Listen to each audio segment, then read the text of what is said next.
Gaurko rankinean Augusto Ibáñez Sacristán, Titin hirugarrena, pilotari handia eta pertsona hobea, baina haserretzen denean kontuz, argibili triziotarrarekin. Hirugarren postuan, Titin Inigo Pascuali herrietan, Titinek eta Pascuale bikote mitikoa osatu zuten pilotan. Baina askotan, konbibentzia ez da erraza izaten.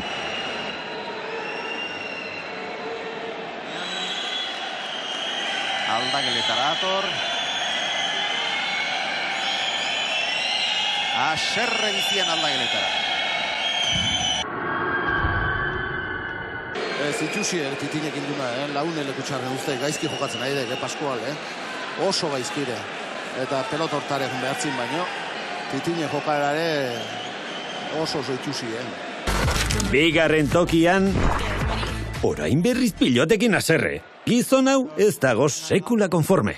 Nos han ganado bien y bueno, también pensándolo bien, entre el juego y todas las circunstancias que ha llevado, mejor quedarnos afuera porque, bueno, no es ni por perder ni nada, pero esto es una auténtica vergüenza y la verdad que es que me da hasta asco salir a jugar al frontón, no sé si reírme, llorar, descojonarme vivo o decir que estoy hasta las mismas narices ya, todo. Bueno, es una mierda de material todo el campeonato, ha sido un desastre. No han mirado la empresa, yo creo en este caso por el pelotari, aquí mira cada empresa por lo suyo y los pelotari somos los últimos monos en todos y ya está bien, de tanta mierda y de tanta historia. Lotxagarri dituzat, Titin lotxagarri holdek.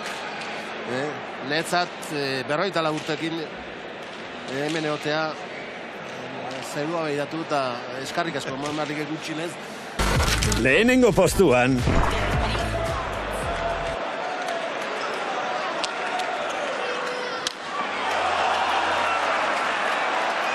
Titin epailei mehatxuka. Agintedunari, errespetua, Augusto.